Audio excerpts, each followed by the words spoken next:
COVID-19, NFP and Powell. Hello and welcome to our weekly outlook. The week ahead will be a heavy data week from the most developed economies, including US employment data and Fed Chair Powell testimony. However, all these data and their reactions will be affected by coronavirus news, as the latest variant in South Africa caused a free fall across the markets.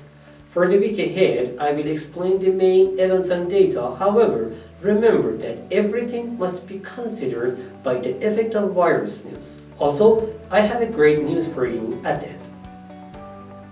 Number 1. Fed Chair Powell testimony. Federal Reserve Chair Jeremy Powell will testify on economic outlook and Fed's recent monetary policy actions before the Joint Economic Committee in Washington, D.C. The testimony will have two parts. The first is reading prepared statements, then he should answer the committee's questions. During the question and answer, we can see heavy market volatility. At the same time, Treasury Secretary Yellen and 4 FOMC members also will speak. Number 2, Chinese Purchasing Manager Index. Given renewed spread in COVID-19 cases and its newest variant, the possibility of new restrictions in line with the recent regulatory changes have weighed on both manufacturing and non-manufacturing activities. Both started in October and now for November, the consensus forecasts are also to see weaker numbers, which will end with slower economic outlook also in the fourth quarter in China. Number 3, Eurozone inflation. Same as other economies, inflation in Eurozone also increased in recent months. And now, ahead of December meeting of the European Central Bank, November inflation numbers will be important to watch, which will give us a clearer view of possible decisions.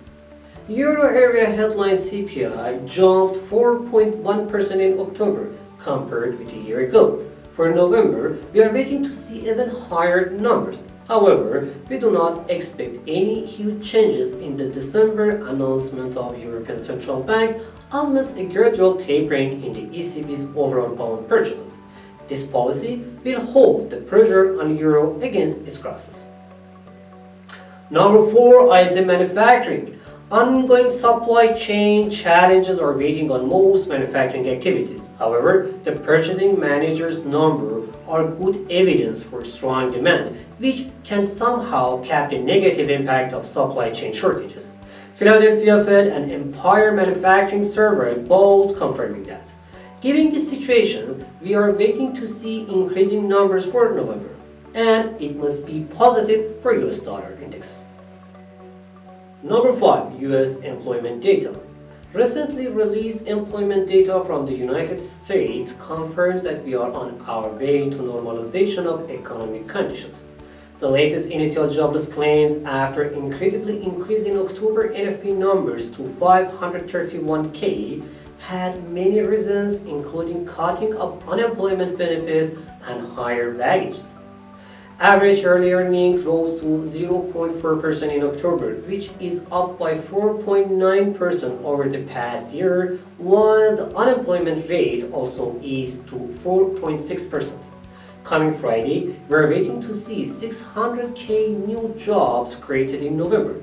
These data can put more pressure on Federal Reserve to increase the level of tightening policies, and it will put more pressure on the US stock markets as well. And finally, number 6, great news for you.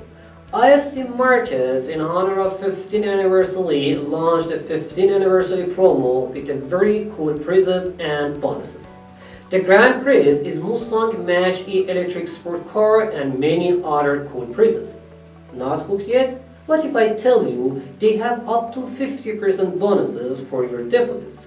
By the way, the minimal deposit is $250. You can learn more from the link in the description or at the end of the video on the pop-up link that I left for you. Thanks for being with us and hope it will be an amazing week for you.